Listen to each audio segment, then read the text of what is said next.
नमस्कार, म मुकेश कुमार। तपाईहरुलाई नयाँ सेसन मेरो युट्युब च्यानलको नयाँ सेसनमा तपाईहरुलाई स्वागत छ।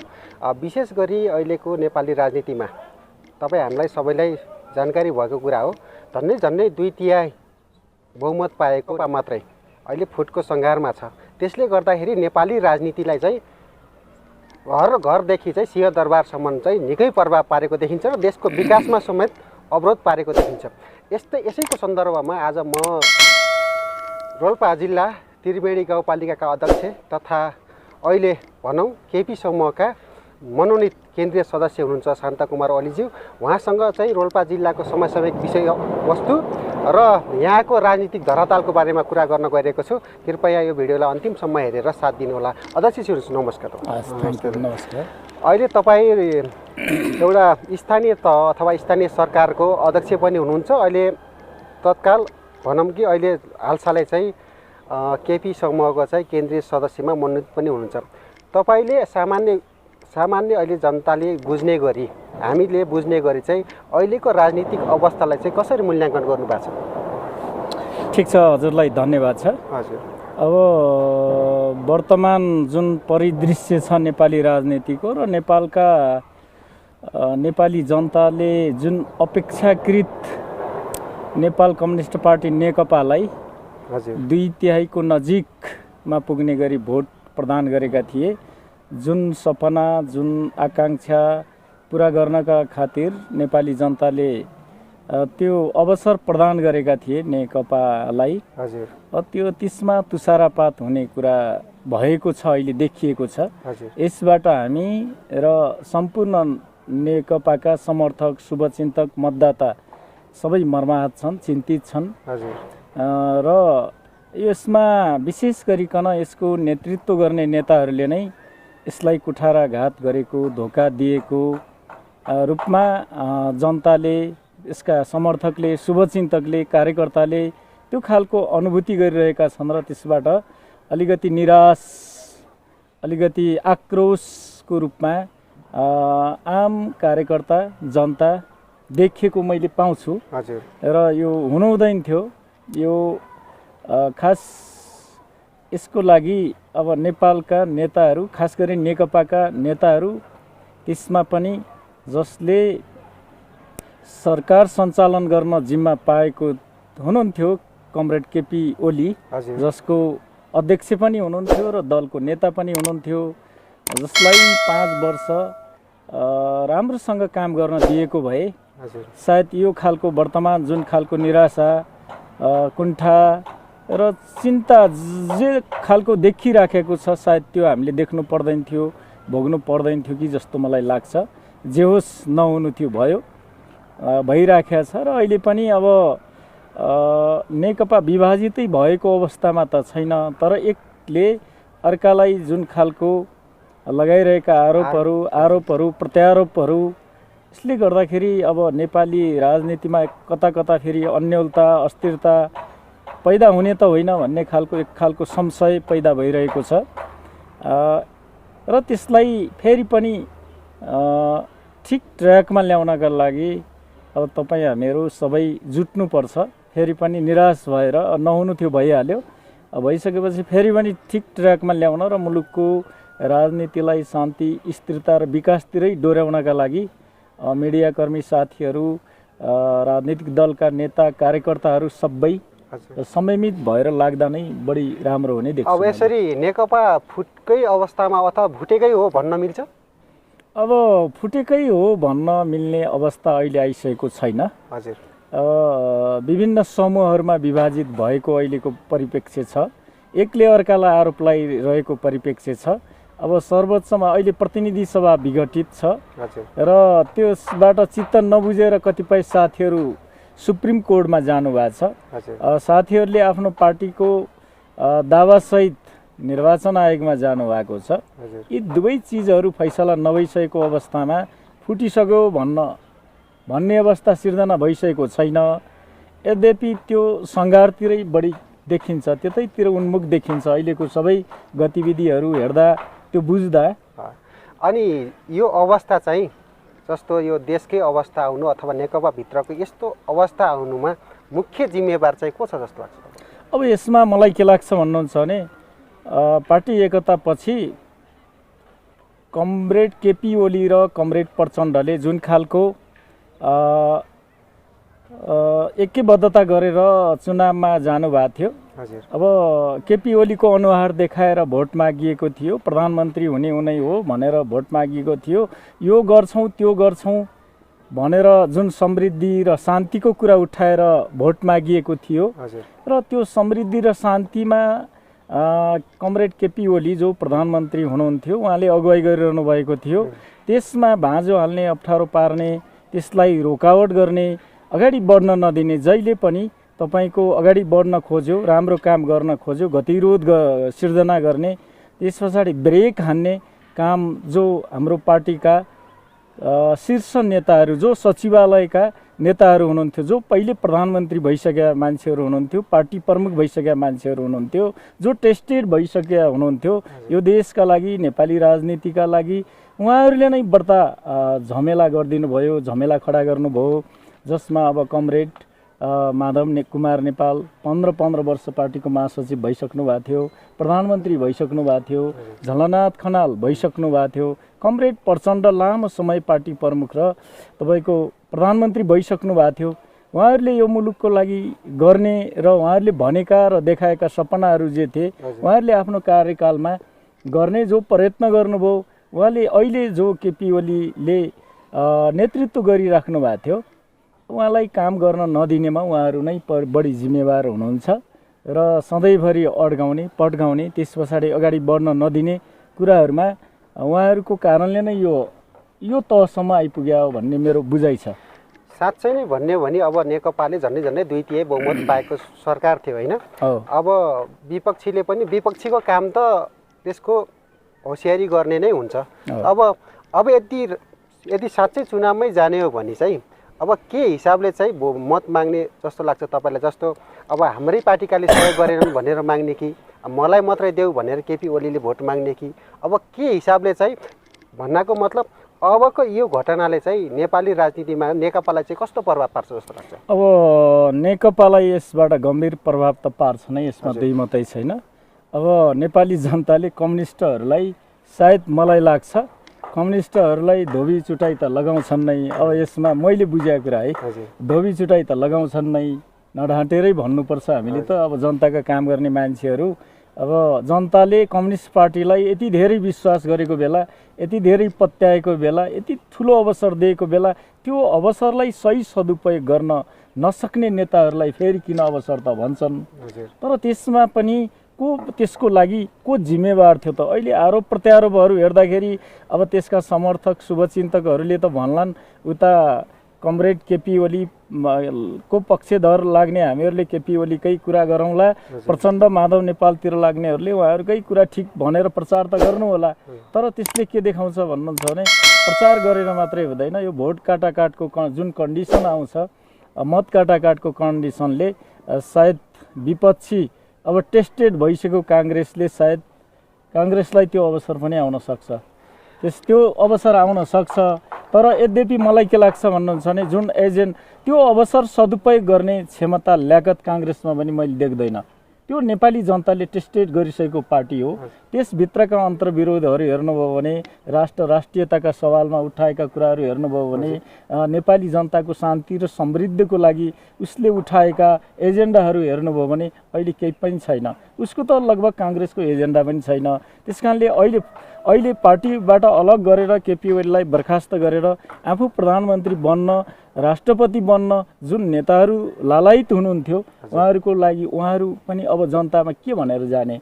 राष्ट्रपति बन्न केपी ओलीले दिएनन् त्यस अर्थमा भोट माग्न आए भन्न जाने? प्रधानमन्त्री बन्न दिएनन् केपी ओलीले त्यस अर्थमा तपाईँ कहाँ भोट माग्न आए भन्न जाने त होला नि? एजेन्डा हुनु पर्यो नि त। मलाई लाग्छ उहाँहरूसँग पनि कुनै एजेन्डा छैनन्, अहिले राष्ट्रियताको एजेन्डा छैन। अब राष्ट्रियताको कुरा गर्नुहुन्छ भने कमरेड केपी ओलीले तपाईँको नाकाबन्दीदेखि हालसम्म लिपु लेकदेखि चुच्चे नक्सा प्रकाशित गर्नेदेखि अब राष्ट्रियताको अडानमा पनि केपी ओलीको अहिलेसम्म तपाईँहरू कहीँ पनि त्यस्तो चुकेको देख्नुहुन्न। नेपाली जनताले त्यो कुरा राम्ररी बुझ्नु भएको छ। अब विकास र समृद्धिको कुरा गर्नुहुन्छ भने 2-3 वर्षको पिरियडमा पूर्व पश्चिम राजमार्गको कुरा, त्यसलाई चौडा गर्ने कुरा होस्, चाहे देशमा 2-3वटा विमानस्थलहरू सम्पन्न गर्ने कुरा होस्, चाहे भूकम्पले भत्किएको धरहरालाई सम्पन्न गर्ने कुरा होस्, चाहे हुलाकी राजमार्गको कुरा गर्नुहोस्, चाहे गाउँ गाउँमा अहिले विकास निर्माणको लागि यो सरकारले गरेका प्रयत्न र पहल कदमीका कुरा गर्नुहोस्।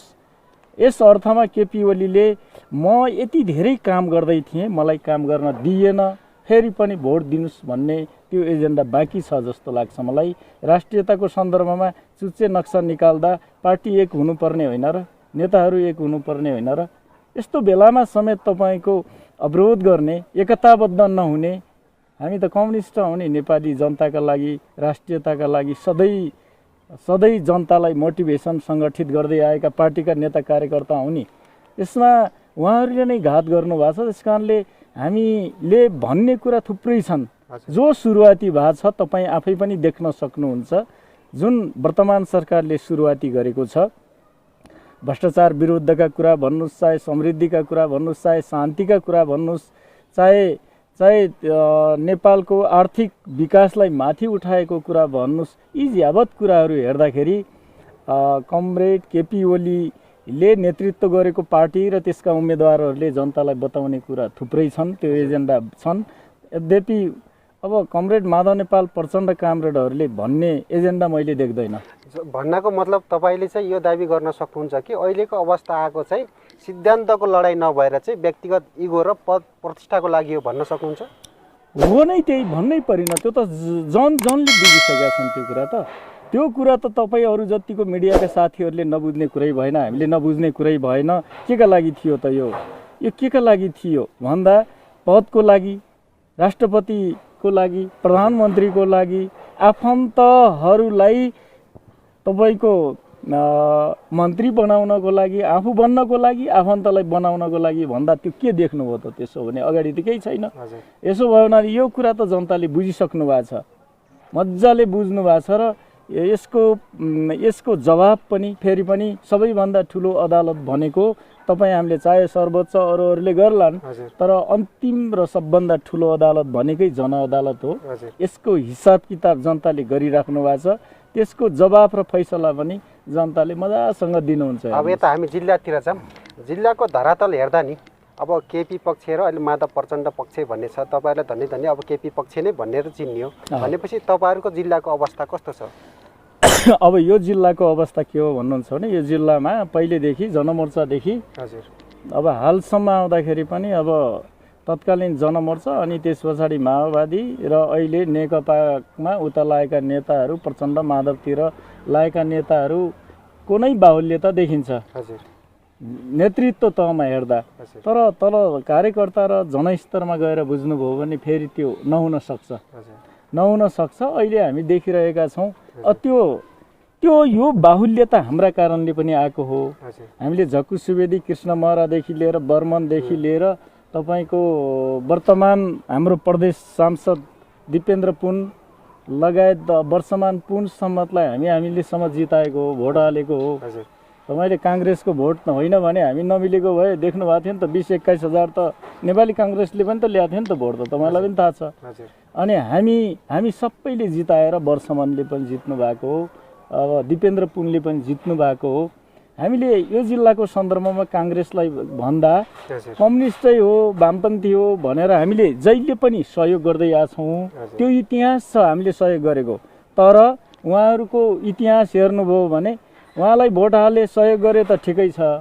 उहाँभन्दा अलिकति फरक गर्न खोज्यो भने अब कुटपिट गरेर हुन्छ कि तर्साएर हुन्छ कि थर्काएर हुन्छ कि उहाँहरूको क्रियाकलाप त्यही देखिन्छ। चाहे तपाईँको मिरुलको, राङकोटको, थमाङको कार्यकर्ता लिएर नगाउँका हाम्रा समर्थक शुभचिन्तकलाई कुट्न पनि पछि पर्नुहुन्न उहाँहरू, आफू कुनै अलिकति विपक्षमा भयो भने। तर इतिहास रोल्पाको यस्तो छ, हामीले उहाँलाई सधैँ माया गरिरहेको, सहयोग गरिरहेको, तर उहाँहरूले हामीलाई जहिले पनि निषेध गर्न खोजिरहेको, तपाईँको निमित्यान्न पार्न खोजिरहेको र सक्न खोजिरहेको इतिहास मात्रै भेट्नुहुन्छ। यस कारणले अहिले माथि हेर्दा अहिले त सङ्घीय सांसद उतै, त्यस पछाडि प्रदेश सांसद दुईटै उतै, त्यस पछाडि पार्टी अध्यक्ष उतै, सचिव पनि उतै भयो हुनाले रोल्पा त सबै उतैतिर लागे भन्ने पनि छ मान्छेहरूलाई। अब तर पनि तल जनमा गएर बुझ्नुभयो भने, कार्यकर्ताको लेभलमा बुझ्नुभयो भने त्यहाँ पनि मुकुस भेटाउनुहुन्छ तपाईँ। उनीहरूबाट अहिले रोल्पामा यत्रका पद प्रतिष्ठा पाएर रोल्पा किन बदलिएन त? किन फेरि रोल्पाका जनताहरूले विकास निर्माणका यत्रो समृद्धिको सपना पुरा गर्न सकेनन् त? फेरि पनि रोल्पाका हिजोका शहीद घाइते अपाङ्गहरूले गोली बोकेर शरीरमा गोलीका छर्रा बोकेर किन हिँडिरहनु परिरहेको छ त? किन फेरि शहीद परिवारहरू रोएर हिँडिरहनु परिरहेको छ त? ती जम्मै कुराहरू खोतलेर हेर्नुभयो भने उहाँहरू पनि जनताको नजरमा साँच्चीकै स्थापित पार्टी र त्यसको नेता हुन सक्नुहुन्न। हामी दावाका साथ भन्न सक्छौँ। तपाईँ गाउँ गाउँ गएर पनि त्यो कुरा बुझ्न सक्नुहुन्छ। चाहे विकासको कुरा गर्नुहोस्, दुईवटा त हाम्रो रोल्पाले अर्थमन्त्री पाइसक्यो, तपाईँको ऊर्जा मन्त्री पाइसक्यो। सडक हेर्नुहोस्, शहीद मार्ग, जसलाई हामीले शहीद मार्ग नाम राखेका छौँ, शहीद मार्ग भन्न लाज मर्दो भइसकेको छ। त्यसलाई शहीद मार्ग भन्न सुहाउँछ कि सुहाउँदैन हामी रोल्पालीहरूले? उनीहरूको त दाबी छ नि, हामीले गाउँ गाउँ बाटो लयौँ, वर्षमान पुन के अरे मन्त्री भएर चाहिँ अब गाउँ गाउँमा बिजुली जान लाग्छ, यो सबै गरेको चाहिँ माओवादीले गर्दा हो भन्ने छ नि। अब यो माओवादीले गर्दाखेरि हो भन्ने कुरा तपाईँको उहाँहरूले एकलौटी भनिएको भरमपूर्ण कुरा हो। अब यो तपाईँको यत्रो ठुलो अवसर हाम्रो जिल्लाले के पाएन ल भन्नु त? उपराष्ट्रपति हाम्रै जिल्लाको, दुईवटा अर्थमन्त्री हाम्रै जिल्लाको, त्यस पछाडि ऊर्जा मन्त्री हाम्रै जिल्लाको। ऊर्जा मन्त्री हाम्रो जिल्लामा हुँदा त्रिवेणी गाउँपालिकाले 8 करोड रुपियाँ गाउँपालिकाबाट हाल्नुपर्ने हुन्छ, अनि हामीले गऱ्यौँ, माओवादीले गऱ्यौँ भनेर हुन्छ र? त्यो त तल जनतामा गएर सोध्नु न तपाईँ। अहिले तपाईँको उहाँ ऊर्जा मन्त्री हुँदा त्रिवेणीले कतिवटा पोल पोल गनेर तपाईँ विद्युत प्राधिकरण रोल्पा शाखामा गएर रेकर्ड ल्याउन सक्नुहुन्छ। अरू गाउँपालिकामा रेकर्ड ल्याउन सक्नुहुन्छ। कति ठाउँ बल्यो, कति ठाउँ बिजुली बल्यो, कतिवटा सिँचाइ बने, सडकको अवस्था के छ हेर्नुहोस्। अब यो उहाँहरूले लग्या हो भन्ने कुरा चाहिँ यो गलत कुरा हो। बरु उहाँहरूको विगतको जुन तपाईँको सोच थियो, चिन्तन थियो, त्यसले रोल्पालाई, त्यो व्यवहार थियो रोल्पालाई आज अलि पछि पार्यो भन्ने बुझ्दा राम्रो होला मेरो बुझाइमा। उहाँहरूले जे कुरा गर्नुभएको थियो रोल्पाली जनताका निजमा, हामी सर्वहारा वर्गको राज्य सत्ता ल्याउँछौँ भनेर जुन 8-10 वर्ष जनतालाई अलमा ल्याउनु भयो र त्यो एजेन्डा वात्तै छोडिदिनु भयो। त्यो दुःख पाएका शहीद परिवारहरूले अहिले कहाँ छन्? ती जम्मैलाई भुल्नुभयो। उहाँहरूले के गर्नुभयो त भन्दाखेरि अहिले मन्त्री हुने, मान्य हुने र ती जम्मै कुरालाई अहिले भुलेर उहाँहरू के गरिरहनु भएको छ भन्दाखेरि खालि तपाईँको हामीले गऱ्यौँ भन्दै हुनुहुन्छ। हामीले गर्नुभयो भने, हामीले गऱ्यौँ भन्ने भने के गर्नुभयो त? के भयो त रोल्पाको जनताले? ल तपाईँ आफै भन्नुहोस्, रोल्पामा के चेन्ज भयो, के परिवर्तन भयो रोल्पामा? तपाईँले भन्नुहोस्, जनताले भन्नुहोस्। हामी ब्याक हौँला, हामी त ब्याकै भए मान्छे हौँ। अब हामीलाई अहिले ठुलो अवसर, त्यो ठुलो पार्टी पनि छैनौँ रोल्पामा, हामीले त्यो स्वीकारेकै छौँ। तर रोल्पाले पाए कि त्यो भन्नु पर्यो कि सबै। नेकपाको हेर्दाखेरि कोही केपी पक्ष, कोही माधव प्रचण्ड पक्ष जस्तो देखिन्छ। म्याक्सिमम जनता चाहिँ तटस्थ बसेको, उहाँहरूलाई चाहिँ केही थाहा छैन कि कुन पक्ष हो, के पक्ष हो, कता जाने भन्ने थाहा छैन।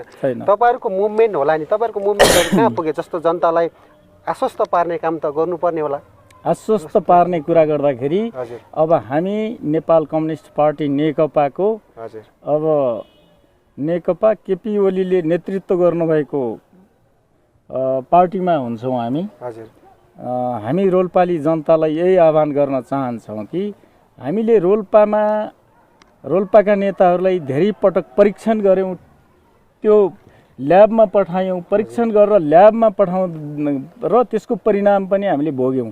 र हामीले के भन्न चाहन्छौँ भने सम्पूर्ण रोल्पावासीहरूलाई अब हाम्रो मुभमेन्टमा राष्ट्रियताको लागि चट्टानी अडान लिएर अगाडि बढ्ने त्यसको पार्टीको अध्यक्ष कमरेड केपी ओली र त्यसका समर्थक शुभचिन्तक हामीहरूसँग तपाईँहरू आबद्ध हुनुहोस्, गोलबन्द हुनुहोस्। त्यसको नेतृत्व हामी गर्छौँ र साँच्चीकै भन्दा रोल्पालाई बदल्नका लागि त्यो भिजन प्लान अब हामी दिन्छौँ, दिन सक्छौँ। त्यो प्लान, त्यो भिजन दिन सक्छौँ हामी। यस अर्थमा तपाईँहरू अब अलमलमा नबस्नुहोस्।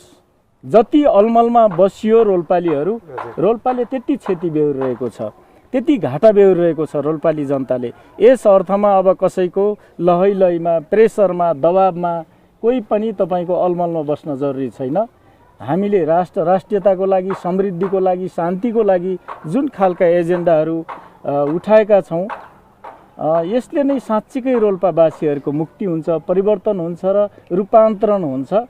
अहिले पनि हामीले त्यो कुरा प्रदेशबाट पनि उठाइरहेका छौँ। प्रदेश सरकारले यहाँदेखि सिलिचौरदेखि थबाङ जोड्ने शङ्कर पोखरेल माननीय मुख्यमन्त्री शङ्कर पोखरेलको नेतृत्वको सरकारले तपाईँको झन्डै 38-40 करोड बजेट त्यहाँ प्रस्तावित गरिरहेको छ। शहीद मार्गको जुन दुर्गति छ त्यसलाई राम्रो बनाउनको लागि उहाँहरूले प्रयत्न गरिरहनु भएको छ। यहाँको विकासको लागि, जनताका आकाङ्क्षाहरू पुरा गर्नका लागि प्रयत्न गरिरहेको छ। त्यस कारणले सङ्घीय सरकारले गरिरहेको छ। यस कारणले अब स्थानीय तहमा पनि जनताले साँच्चीकै रोल्पा बदल्ने हो भने हामीले नेतृत्व गरेको पार्टीमा समाहित हुनुपर्छ। जो घाइते हुनुहुन्छ, अपाङ्ग हुनुहुन्छ, दुखी भएर बस्नु भएको छ, अहिलेसम्म तपाईँहरूले देखेका सपना, तपाईँहरूलाई देखाइएका सपना कोही कतै पुरा भएका छैनन्। ती पुरा गर्ने कुराको अगुवाई अब हामी गर्छौँ। हामी सबै एक ठाउँ गोलबन्द हौँ। यसरी सधैँ प्रेसरमा, प्लानमा, गलत चिन्तन, गलत उसमा लागेर अब रोल्पा बदलिँदैन भन्ने कुरा म राख्न चाहन्छु। अनि यसको लागि त तपाईँहरूले भनेकै केपी ओली त प्रधानमन्त्री हुनुभयो नि, 2-3 वर्षसम्म यो कुरा किन नआएको होला? आयो त। त्यही भएर शहीद मार्गको टेन्डर गर्ने, यसलाई पिच गर्ने कुरा आएको छ। सिलिचौरदेखि थबाङ जोड्ने कुरा आएको छ। त्यस्तै तपाईँको यो मदन भण्डारी राजमार्ग रोल्पा हुँदै पश्चिम लग्ने कुरा आइरहेको छ। त्यो बहस छलफल भइराखेको छ। अब मध्य पहाडी राजमार्गको कुरा आइराखेको छ। अनि आइराखेको छ। यो यति मात्रै कुरा हो कि हामीले जनताको बिचमा वास्तविक कुरा प्रचार गर्न सकेनौँ। हाम्रो यहाँको हामीले विश्वास गरेको लिडरसिपले तपाईँको धोका दिइसकेपछि, हामीले जसले गरेको हो, जे भइरहेको छ त्यसको सही कुरा जनतामा सम्प्रेषण गर्न नसकेपछि अब उहाँहरूले त्यो मैले गरे आउँ भन्दै हल्ला गर्दै हिँड्नुहुन्छ। यो त तपाईँले मिडियामा भन्ने कुरा भयो कि जस्तो अहिले माधव प्रचण्ड पक्ष चाहिँ प्रदेश, जिल्ला हुँदै अहिले गाउँपालिका समेत भएर ओडामा चाहिँ अभियान चलाएको देखिन्छ। तपाईँहरूको त्यस्तो अभियान चाहिँ के छ? अब हामी पनि चलाउँछौँ। उहाँहरू अहिले हामीले के लाएको थियो भने उहाँ पार्टी इन्चार्ज पनि उहीँ हुनुहुन्थ्यो, दिपेन्द्रजी हुनुहुन्थ्यो। पार्टी अध्यक्ष ध्रुवजी, सुरेन्द्रजी हुनुहुन्थ्यो। हरिजी पार्टी सचिव हुनुहुन्थ्यो। अब यस्तो अवस्थामा उहाँहरूले समग्र पार्टी नेता कार्यकर्तालाई रोल्पामा एकताबद्ध बनाएर लानुपर्ने ठाउँमा उहाँहरू 4-4 जना 6-6 जना असन्तुष्ट केही साथीहरूलाई यसो गर्दै जाने, भेला जम्मा गर्दै जाने र तपाईँको सबै हामी हौँ, यो असंवैधानिक हो, के हो, हुने नहुने कुरा गर्दै जुन भ्रमित बनाउँदै जानुभएको छ, त्यसबाट रोल्पाका आम पार्टीका नेता कार्यकर्ता सन्तुष्ट हुनुहुन्न। उहाँहरू सन्तुष्ट हुनुहुन्न। चाहे थबाङ जानुहोस्, चाहे तपाईँ मिरुल जानुहोस्, सुकुरेली जानुहोस्, परिवर्तन, गङ्गादेव, जहाँसुकै सुनसरी जानुहोस्, नेता कार्यकर्ताहरू निराश हुनुहुन्छ। उहाँहरूले चलाएको अभियान देखिरहनु होला तपाईँहरूले कस्तो छ। उहाँहरू कतिजना रोल्पा भनेपछि त उहाँहरूको त उर्वरक भूमि हो नि त। तर उहाँहरूको पछि अहिले सर्लक्कै किन लाग्नु भएन भने उहाँहरूको गतिविधि यहाँको जनताले, नेताले, कार्यकर्ताले मन पराउनु भएको छैन। नेपाल कम्युनिस्ट पार्टी नेकपाका आम समर्थक, शुभचिन्तकले मन पराउनु भएको छैन। त्यस अर्थमा पनि उहाँहरूले जति हल्ला चलाए पनि यथार्थमा जनता बुझ्दै हुनुहुन्छ। अब जनता हिजो रोल्पाली पनि अब टाँगा होइनन्। तपाईँको हिजो सम्भव थियो होला त्यो गर्न। तपाईँको रुपैडिया जाँदाखेरि टाँगा रुपैडिया मात्रै देख्ने जसरी बनाउन सक्नुहुन्थ्यो होला। हिजो एउटा परिवेश थियो, एउटा सपना बाँटिया थियो र सक्नुभयो। तर अब त्यो छैन। उहाँले ती सबै चिज छोडिसक्नु भएको छ। अब गर्ने भने के हो भने जनताहरूले पनि बुझ्दैछन्, नेताहरूले पनि बुझ्दैछन्, कार्यकर्ताले पनि बुझ्दैछन् र ठिक के हो र बेठिक के हो नछुट्याइकन कोही पनि कतै लाग्नेवाला छैनन्। रोल्पालीहरू पनि सधैँ रोल्पालीहरू शान्त कुमारले भनेपछि हुरुरुरु अब हिजोको तालमा अब पछि लाग्नेवाला छैनन्। उहाँहरूले भनेर पनि पछि लाग्नेवाला छैनन्। जनताहरूले स्पष्ट बुझेर कहाँ लाग्ने, के गर्ने भन्ने बुझेर मात्रै लाग्नुहुन्छ। मैले यसो बिचमा सोध्न चाहेँ एउटा, तपाईँ केपी ओलीको मनोनित ऊ केन्द्रीय सदस्य पनि हुनुहुन्छ। अब केपी ओली साह्रै मुडी छन्, अब देशको लागि अथवा आफ्नो पद प्रतिष्ठाको लागि हदैसम्मको कदम चाल्न सक्छन् भनेर विश्लेषकहरूको दाबी पनि छ। अब तपाईँलाई के लाग्छ, शान्तिपूर्ण तरिकाले अब निर्वाचन हुन्छ कि अझै केपी ओलीले चाल्ने चाहिँ अझै कदम केही बाँकी छन्, जस्तो सङ्कटकाल, सैनिक शासन, के लाग्छ तपाईँलाई? अब यस्तो केपी ओलीलाई जसरी चित्रित गरिँदैको छ, हजुर, जे भनिँदैछ, हामीले चिनेको केपी ओली, हामीले जानेको केपी ओली त्यस्तो केपी ओली होइन। हजुर, जसले तपाईँको कम्युनिस्ट आन्दोलनको लागि 12-14 वर्षसम्म जेल बस्यो, हजुर, जेलमा सड्यो, प्रजातन्त्रको लागि, तपाईँको नेपाली जनताको समृद्धिको लागि, शान्तिको लागि अहोरात्र खट्यो, हजुर, गणतन्त्रको लागि खट्यो। अब त्यही केपी ओली मुडी छन्, सङ्कटकाल लाउने। तपाईँले मलाई अब हान्दै हुनुहुन्छ भन्ने मैले थाहा पाएँ भने के गर्ने तपाईँलाई मैले, अथवा म शान्त कुमारले अब मलाई हान्दैछ भन्ने कुरा तपाईँले सूचना पाउनु भने के गर्नुहुन्छ? भएको यो अहिले के मात्रै हो भन्नुहुन्छ भने कमरेड केपी ओली प्रधानमन्त्री भइरहेको, दलको नेता भइरहेको, राष्ट्रपति विद्या भण्डारी भइरहेको अवस्थामा प्रधानमन्त्री केपी ओलीलाई अविश्वासको प्रस्ताव राखेर फाल्दिने, राष्ट्रपतिलाई महाअभियोग लगाएर फाल्दिने, त्यो ठाउँमा उहाँहरू बस्ने जुन खालको तानाबाना बन्दै हुनुहुन्थ्यो उहाँहरूले, त्यो थाहा पाइसकेपछि लगाइसकेको त होइन नि, लगाउने तयारी गर्दै हुनुहुन्थ्यो। तपाईँलाई थाहा हुनुपर्ने हो, त्यत्रो होटलका बैठकहरू बस्दै हुनुहुन्थ्यो, फाल्ने कोसिस गर्दै हुनुहुन्थ्यो, कोसिस गरिराख्नु भएको थियो, तयारी थियो। यो त कस्तो भयो उहाँहरूको त भन्नुहुन्छ भने अब चाडबाडमा राँगो काट्नेहरूले गरेर देख्छु कि मैले, घाँस लिएर देखाउने, घन पछाडि लुकाउने, जब ऊ घाँस खान लाग्छ राँगो अनि सिङखुरामा हिर्काउने, त्यस्तो खालको प्रवृत्तिले त के हुन्छ त भन्नुहोस् त। कमरेड केपी ओली जो प्रधानमन्त्री पनि हो र पार्टीको अध्यक्ष पनि हो, आफ्नै पार्टीको सांसदले, आफ्नै पार्टीको नेताले चित्त बुझ्दैन त संसदीय दलमा राखेर त्यो अविश्वासको प्रस्ताव राखेर बैठक राखेर फाले हुन्छ नि? केपी ओलीलाई फाल्न त कहीँ जानु पर्दैन। दलको नेता उसैलाई बनाउने हट थियो भने किन बनाएको त? हट्टी थियो त आजको हट्टी होइन होला नि त केपी ओली त। सबै सर्वसम्मत, कसैले असहमत लेखेको थियो र दलको नेता बनाउने बेला, प्रधानमन्त्री बनाउने बेला कोहीले असहमत लेखेको थियो र सर्वसम्मत बनाएको हो नि त केपी ओलीलाई त। सर्वसम्मत नेता बनाउने, प्रधानमन्त्री बनाउने, त्यस पछाडि फेरि मेरो भनेको भएन, मेरो मान्छेले राजनीतिक नियुक्ति पाएन, मेरो मान्छेले भनेको मन्त्री पाएन भनेर तपाईँको त्यो युगो साध्नलाई अविश्वास गर्ने, उसले जब लिपु लेकको चुच्चे नक्सा निकाल्न खोज्छ राजीनामा माग्ने, जब पूर्व पश्चिम राजमार्गलाई चौडा गराउँ भन्छ राजीनामा माग्ने, जब ढलेको धरहरा बनाउन खोज्छ राजीनामा माग्ने, असक्षम भन्ने, जसले आफ्नो सम्पत्तिसम्म तपाईँको राष्ट्रको नाममा पास गरिदिन्छु भन्छ उसलाई भ्रष्टको नाइके भन्ने गरेपछि के गर्नुहुन्छ त? झन्डै 100 चोटि सम्झाएको हो केपी ओलीले। जहाँसम्म लाग्छ मिलौँ, नेपाली जनताको, नेपालका वामपन्थीहरूको आवश्यकता हो, यो कम्युनिस्टहरू मिल्नुपर्छ भनेर केपी ओलीले गरेका सबै प्रयत्नहरू खोज्नुभयो भने केपी ओली त्यस्तो हट होइन, त्यो चाहेको पनि होइन।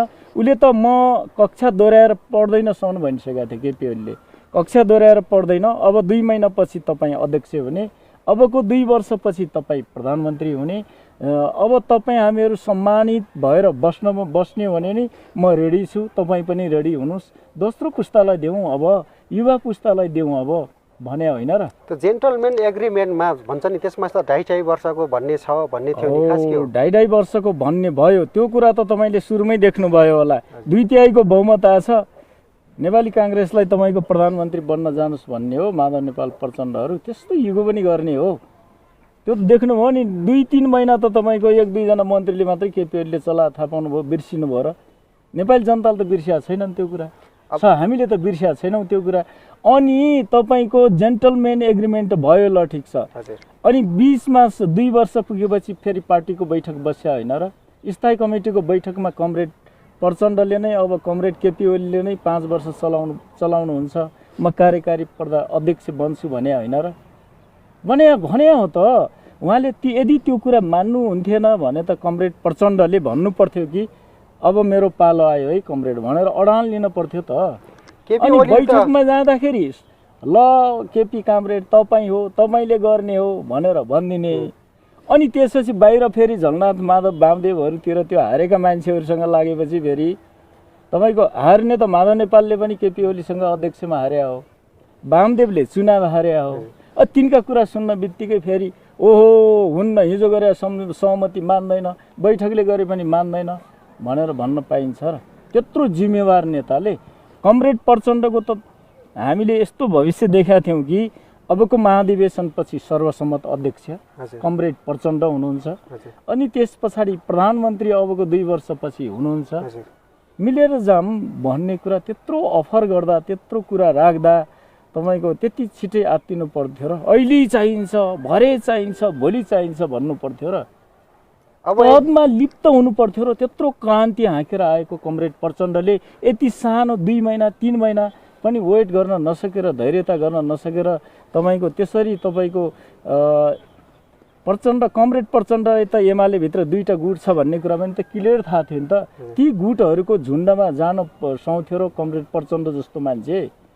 अनि यहाँ माधव गुट छ, झलनाथ गुट छ, केपी गुट छ भन्ने त पार्टी एकता नहुँदै उहाँलाई अलरेडी थाहा थियो नि, म तिम्रा गुटमा छैन भाइ, यो तिम्रो आन्तरिक मामिला हो, पार्टी एकता भएको छ, म सिङ्गो पार्टीको अध्यक्ष हुँ, पार्टी हाँकेर जाने हो, क्रान्ति हाँकेर जाने हो भन्न प्रचण्ड कमरेडले किन नसकेको?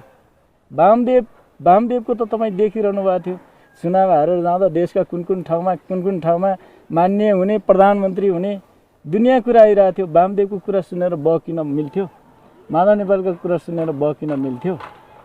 उहाँहरू त बकिनु भयो। कमरेड प्रचण्ड किन बकिनु भयो? मेरो त्यही नेर अलिकति कमरेड प्रचण्डलाई त केपी ओलीले उनी त अध्यक्ष हैनन्, उनी त घरमा बस्ने, घर भाडामा बस्ने मान्छे हुन्, उनले भनेर त केही हुन्न भन्ने तर्क त्यो पछि तपाईँको लास्ट टाइम भने त्यो कुरा सुरुमा होइन, सुरुमा तपाईँको प्रचण्ड र केपी ओली घन्टा तपाईँको मिटिङ 2टा बुढा मात्रै, 2टा पार्टी अध्यक्ष मात्रै बैठक जोड्नुभयो भने तपाईँले के देख्नुहुन्छ भने केपी ओली र प्रचण्डले गरेका झन्डै 100-200 मिटिङहरू भेटाउनुहुन्छ है, तपाईँले खोज्दै जानुभयो भने सबै कुरा मिलिएको छ 2टाको। तर लास्टमा तपाईँको उसमा भएपछि अब केपी ओली भ्रष्ट हो, केपी ओली राष्ट्रद्रोही हो, या हो त्या हो भनेर कमरेड प्रचण्डले जो 19 बुँदे जो आरोप पत्र पेश गर्नुभयो नि, त्यसलाई सम्प्रेषित गरेर कमिटीबाट पास नगराएर तल सर्कुलर गर्नुभयो नि त।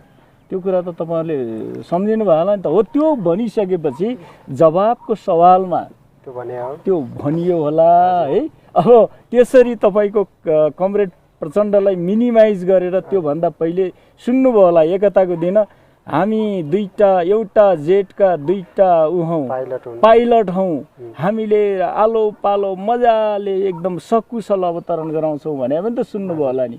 त्यो सुरुको छेन त्यो थियो।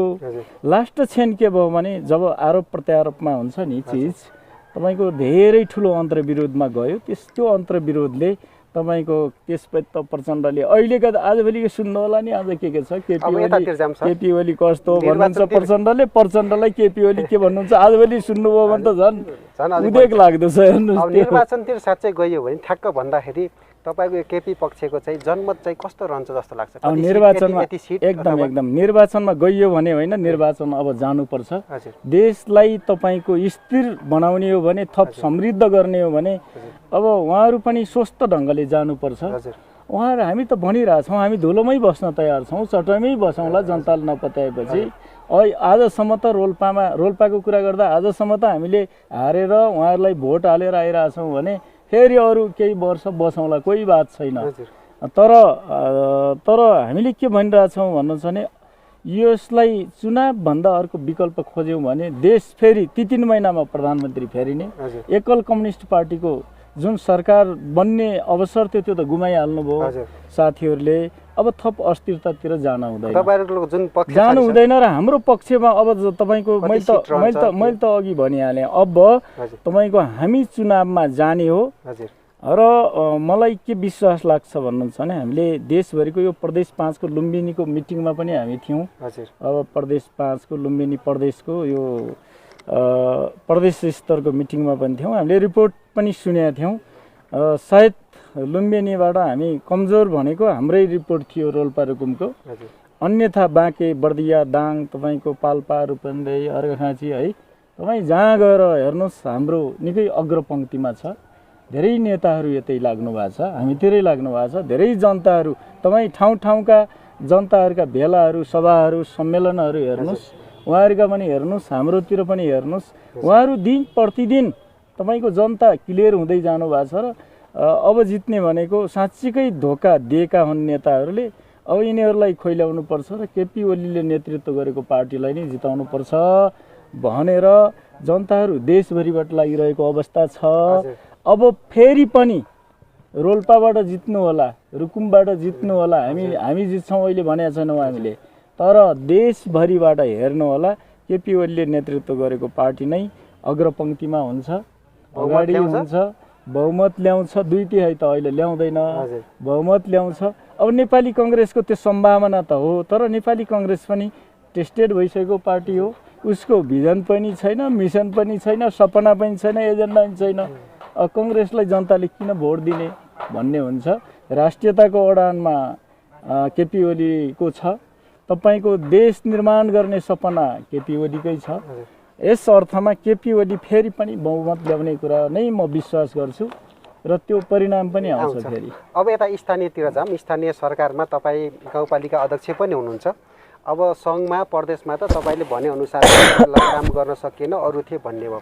तपाईँको गाउँपालिकाकै हेर्दाखेरि जब 3 वर्ष पनि बितिगयो क्या होइन, तपाईँले आफ्नो गाउँपालिकालाई समीक्षा गर्दा चाहिँ यस्तो लेभलमा थियो यहाँ पुऱ्याए भन्ने चाहिँ कसरी समीक्षा गर्न सक्नु? एकदम सही कुरा उठाउनु भयो। म अहिले मेरो बढी जिम्मेवारी अहिले गाउँपालिकाको अध्यक्ष, त्यसमा पनि त्रिवेणी गाउँपालिकाको अध्यक्ष मा मैले निर्वाचित हुँदा त्रिवेणीको पिक्चर तस्बिर कस्तो थियो, अहिले कहाँ आइपुगेको छ भन्ने कुरा। अहिले अब हामी निर्वाचित भएको 3 वर्ष भएको छ। हामीले निर्वाचनको बेला जनताको बिचमा हाम्रो पार्टीको चुनावी घोषणा पत्रमा जे कुरा भनेका थियौँ 3 वर्षमा हामीले सबै पुरा गरिसक्यौँ। तपाईँले शिक्षातर्फ पनि गऱ्यौँ, स्वास्थ्यतर्फ पनि गऱ्यौँ, यातायातको तर्फ पनि गऱ्यौँ, खानेपानी सबैतिर। जस्तो शिक्षामा हामीले तपाईँको हिजो बन्दुक बम बोकेर पनि समायोजन हुन नसकेको, हटाउन नसकेको बोर्डिङ हटायौँ, समायोजन गऱ्यौँ। त्रिवेणीमा अब बोर्डिङ नुवागाउँ मात्रै छ, त्यो समायोजन हुने प्रक्रियामा छ।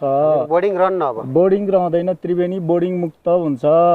अब कक्षा 3 सम्मका विद्यार्थी बालबालिकाहरूलाई हेर्नुभयो भने हिजो धुलोमा बस्थे, अहिले उहाँ विद्यार्थी भाइ बहिनीहरू अहिले मजाले तपाईँको कुसन राउन्ड टेबल पिफममा बस्छन्। त्यो गएर हेर्न सक्नुहुन्छ। हिजो भित्ताहरू धुलाम्य थिए, फ्लोर धुलाम्य थियो, अहिले त्यो भेट्नुहुन्न। अहिले बच्चाहरू खाजा खान पनि पाउने भएपछि बच्चाहरूको विद्यालय आउने क्रम तीव्र बढेको छ। शिक्षाको कुरा गर्दा धेरै जसो भवनहरू भौतिक पूर्वाधारहरू हामी निर्वाचित हुँदा गाईगोड जस्ता थिए, धुलाम्य थिए, चर्किएका थिए। अधिकांश भवनहरू हामीले निर्माण गरिसक्यौँ। अब जहाँसम्म उनीहरूको विद्यालयमा खानेपानी थिएन, अहिले जानुभयो भने धेरै विद्यालय फिल्डसहितको, तारबारसहितको, त्यस पछाडि खानेपानीसहितको, त्यो पनि बाल मैत्री धारासहितको भेट्टाउनुहुन्छ।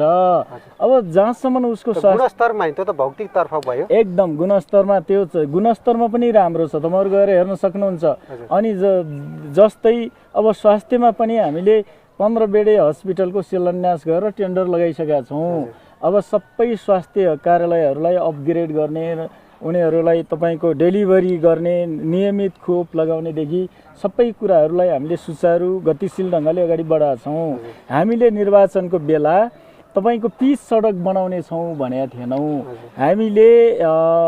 हामीले जुगारदेखि सदरमुकाम आउने सडक तिलासम्म, त्यस पछाडि उता तुलसीपुर जाने सडक निगालपानीसम्म र तपाईँको यता जुगारदेखि शहीद मार्ग हुँदै करेटीसम्म पिच कालोपत्रे गर्ने कार्यक्रम सुरु गरिसकेका छौँ। अगाडि बढाइराखेका छौँ। त्यस्तै तपाईँको त्रिवेणीका जनताले विद्युत हेर्न तपाईँको दाङ जानु पर्थ्यो। हामी निर्वाचित हुँदा गाउँपालिका जुगारमा तत्कालीन गाविस भवनमा विद्युत थिएन, सोलरले काम हुन्थ्यो। अहिले तपाईँ जानुभयो भने झन्डै 80-85% जनताको घरमा विद्युत पुर्याइसकेको तपाईँ देख्नुहुन्छ। भनेपछि हामीले स्वरोजगारतर्फ हामीले तपाईँको धेरै गरेका छौँ। बङ्गुर पालनदेखि झन्डै यो गएको आर्थिक वर्षमा मात्रै हामीले 44 लाख रुपियाँ युवा स्वरोजगारको लागि दिएका छौँ। त्यसका अलावा गाउँपालिकाबाट पनि थुप्रो दिएका छौँ। सेभ द चिल्ड्रेन र हुरेकबाट पनि हामीले तपाईँको बाख्रा पालन, बङ्गुर पालनदेखि लिएर सिपमूलक ट्रेनिङहरू, हेयर कटिङदेखि लिएर वायरिङदेखि लिएर डकर्मी सिकर्मी अनगिन्ती तरकारी के भन्छ यो नास्ता बनाउनेदेखि लिएर थुप्रो ट्रेनिङ गराइसकेका छौँ। र यो वर्ष पनि भर्खरै हामीले ड्राइभिङ ट्रेनिङ, त्यस पछाडि पत्रकारिता, त्यस्तै तपाईँको अर्को कम्प्युटर, लोकसेवा आयोग, यस्ता विभिन्न खालका युवाहरूलाई आत्मनिर्भर बनाउने, त्यस पछाडि उनीहरूलाई के भन्छ सिपमूलक बनाउने हिसाबले ट्रेनिङहरू प्रदान गर्दैछौँ।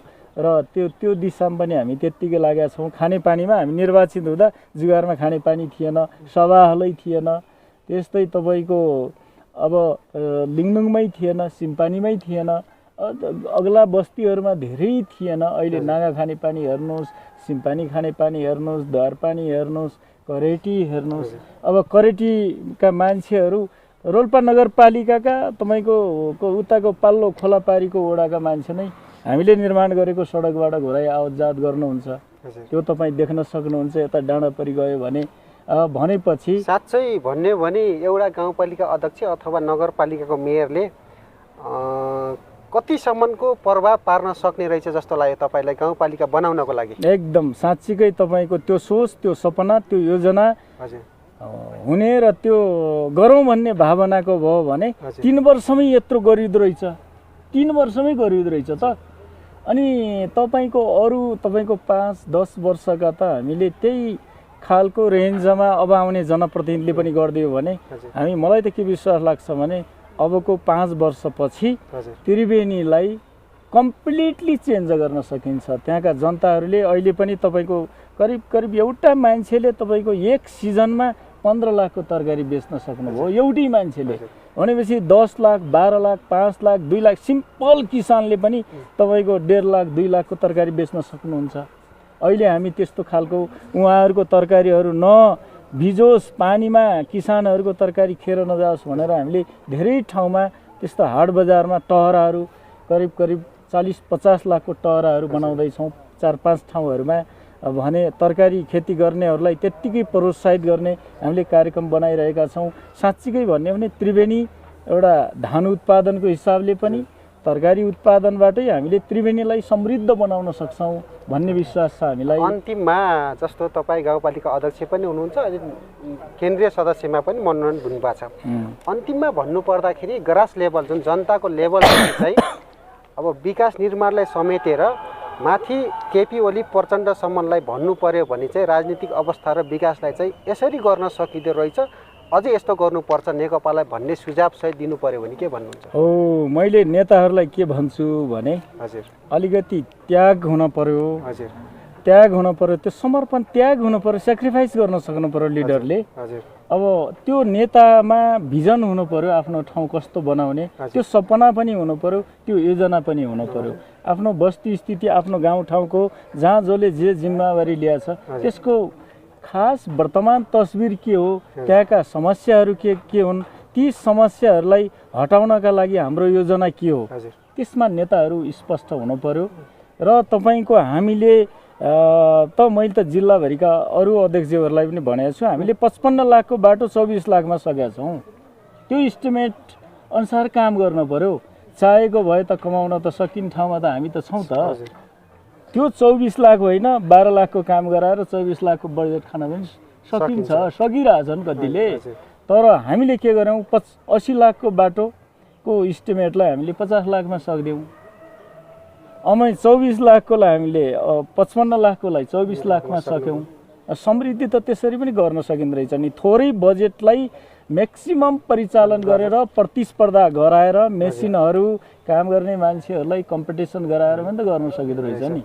अब कमाउने नीति बनाउने हो भने कमाउन पनि सकिन्छ। यही अध्यक्ष पाएको बेला काठमाडौँ गइजाँदा म त्यो चाहेको भए है। तर हामीले गर्ने के हो, हाम्रो योजना के हो, त्यसमा भर पर्ने रहेछ। अब नेताहरूले साँच्चै मुलुकको लागि, जनताको लागि हामी नेता बनेका हौँ भने हामीले आफ्नो बनाउने, छोरा बनाउने, साली बनाउने, जेठान बनाउने अभियानमा होइन, समग्र जनतालाई, जनताको जीवनस्तरलाई माथि उठाउने, त्यो बदल्ने कुरामा हामी समर्पण गर्नुपर्छ। त्यो नगर्ने हो भने कुरा एउटा गर्ने, काम अर्को गर्यो भने त उही के भन्छ, त्यो त केही अर्थै भएन। उही एकजनाले भन्नुहुन्थ्यो, उही टोकियो टकिङ लन्डन लुकिङ भने जस्तै हो, काम एकातिर व्यवहार एकातिर। त्यस कारणले नेताहरूले अब हामीले गरेको कुराबाट मलाई के लाग्छ भन्नुहुन्छ भने साँच्चीकै देश बदल्न त्यो त्याग, त्यो समर्पण र त्यो प्लान, त्यो भिजन र त्यो मिसनको नेता हुने हो भने नेपाललाई बदल्न धेरै टाइम लाग्ला जस्तो मलाई लागेन।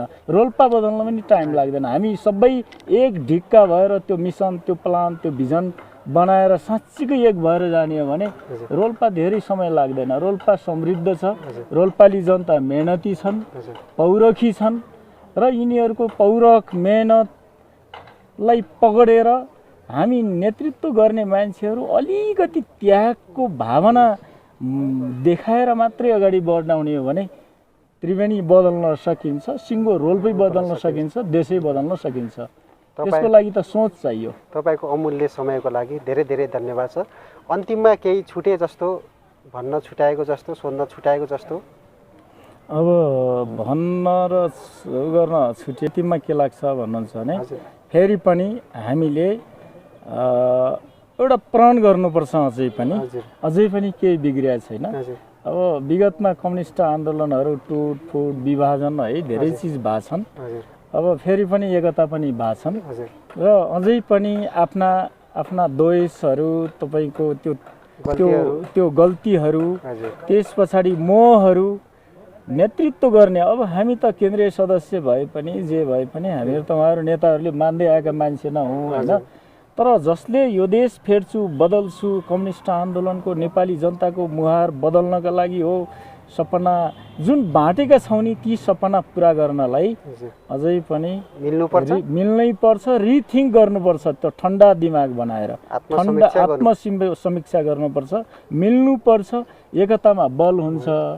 5 औँलाले हिर्काउनु र मुक्का बनाएर हिर्काउनुमा धेरै अन्तर छ। गफ लगाउने बेला जे लगाइने हुन्छ।